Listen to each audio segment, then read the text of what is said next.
This lesson is going to cover 2-2 standard form of a quadratic function. This critique and explain is what you already did in Sabas, so I'm not going to be talking about that, and I'll actually be skipping the next slide, which goes over some of those solutions. So our essential question here, what key features can you determine about a quadratic function from an equation in standard form? So this will differ from what we did in section 2-1 because all of these equations will not have parentheses. You'll be identifying your A, B, and C, kind of like we did whenever we were moving in a form or changing a form from vertex to standard. So that brings us to example 1. How can you find the vertex of a quadratic function written in standard form? So part A here is kind of going to be an exploration. We are going to find the x-coordinate of the vertex of this standard form problem. To do that, we are going to look at the vertex form.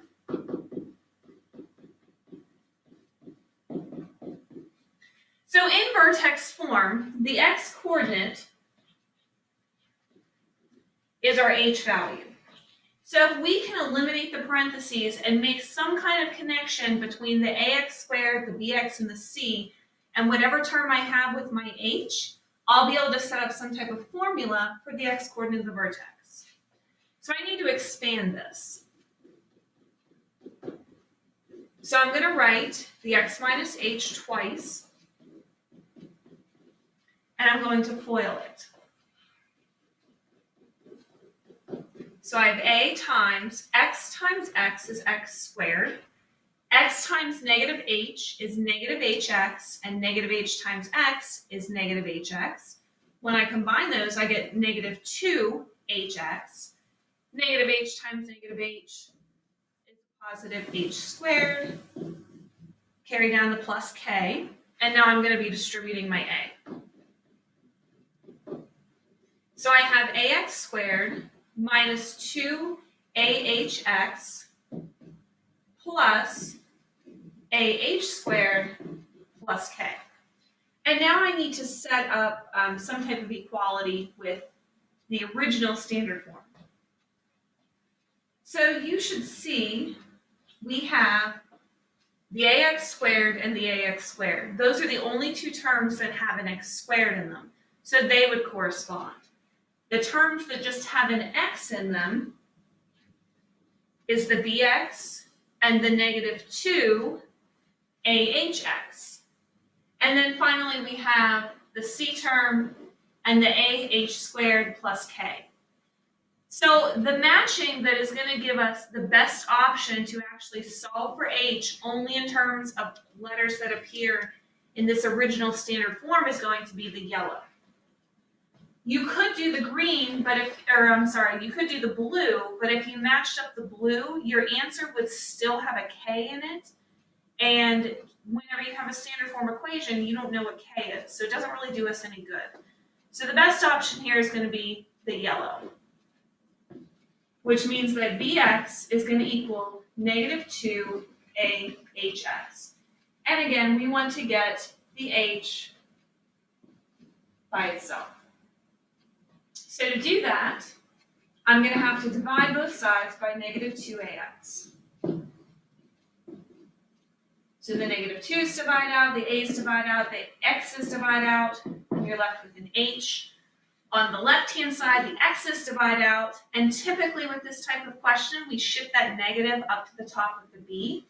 So you get negative b over 2a is equal to h. And that is going to be your formula. Anytime you need to find the x-coordinate of the vertex, which is where you would start out whenever you're trying to figure out where the middle of your quadratic is going to be, you take whatever's in the b position, you negate it, and then you divide that by 2 times the number in the a position. And now for part b, we're going to put that into practice. So here's part b. We need to know the vertex of this function. So it does ask for the whole vertex, not just the x value. So once we find our negative b over 2a, we're actually going to take that value and plug it back into the question to get the y value. So my negative b over 2a is going to be a negative 6 divided by 2 times 1. because in this equation, my A value is 1, my B value is -6, and my C value is 10. We'll talk more about C in the next example. It doesn't come into play in the formula for the vertex, although it is in the equation, but it does play an important role in the question. So I get a +6 divided by +2, which will give me 3. So 3 is going to be the x coordinate. Now to find the y, I have to actually plug that 3 into the problem.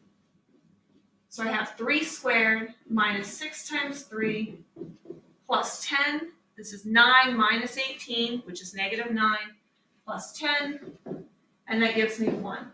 So 1 is going to be the y coordinate. And that would be your solution. Now we're going to look at some graphing. So this is asking us about those key features like we've been talking about before. I did kind of sketch out a blueprint here of what you would need to look for in order to graph. So first thing, from your equation, you want to identify A, B, and C. So my A here is the number in front of x squared. That's another 1. It's not always going to be 1. I know it was in the previous question, but just know that's not always going to be the case. Your B value is -4, and your C value is 8. So to find the vertex, you're going to do your -b/2a, which is a double -4 over 2 times 1, which is going to be 2. When you plug that 2 in, you have 2 squared minus 4 times 2 plus 8. That's going to be 4. So 2, 4 is my vertex. The axis of symmetry, remember that's an equation, x equals the x-coordinate of the vertex. And the x-coordinate of the vertex is 2. So we have a dotted line heading down here through x equals 2. Next, the y-intercept. Your y-intercept is your C value. In this case, it's 8, which means your y-intercept is at 0, 8. And then we have step 3. Find a point symmetric to the y-intercept across the axis of symmetry. This works as long as your y-intercept and your vertex are not the same thing, because occasionally you will have a vertex that's on the y-axis. So again, this is anytime the vertex and the y-intercept are 2 separate points. All quadratics are symmetric. So when you find a point on one side of the axis of symmetry, there has to be a point on the other side the same distance away on the axis of symmetry. So if I go up to this point 0, 8, it is 2 spaces away from the axis of symmetry, which means there also has to be a point 2 spaces away on the other side of the axis of symmetry. So if 0, 8 exists, then not 2, 4, 8 would have to exist. And then you have enough information to draw in your quadratic. So that's how you can use symmetric points in order to graph a quadratic, as long as you have the vertex and the y-intercept. And now we're going to look at an application of this. We have an equation. It says the graph of the function f of x equals -10x squared plus 700x minus 6,000 shows the profit a company earns for selling headphones at different prices. What is the maximum profit the company can earn? So our profit here is really our f function. So you're really thinking about that as your y. So that's your y value. And it says we're selling headphones for different prices. That's going to be your x. Anytime you are trying to find a maximum or a minimum, that is always the y value of the vertex, because it tells you how high or how low something is going to go. The x value tells you where that occurs, so it's the location, but the actual value that is the maximum value is going to be the y. So I need to find the vertex, and I need to find the y coordinate of it. To do that, I'm going to start out again with my -b/2a.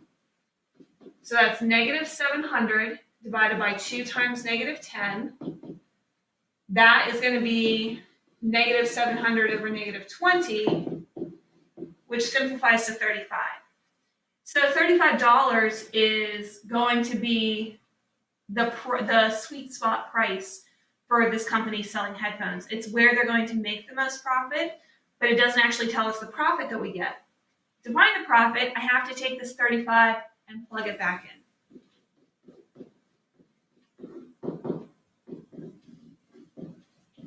So I have negative 10 times 35 squared plus 700 times 35 minus 6,000. This is something you would probably have to type into a calculator. Be sure you put your negatives and subtractions in where appropriate. And whenever you simplify this, you get $6,250. And so that would be the profit that this company makes. Now, if you look at the notes online, you will see that there is an example 4 and example 5. For this purpose, for this year, we are not going to be covering example 4 and example 5. You can look over them if you'd like to, but it's not something we're really going to be discussing or testing on in class. I do have to narrow down my focus just because we don't quite have as much time as we have in past years. So this is one of the things that I'm going to be cutting out. So please go back, rewatch the video. Let me know if you have any questions, and hopefully this is going to be nice and easy for you to complete.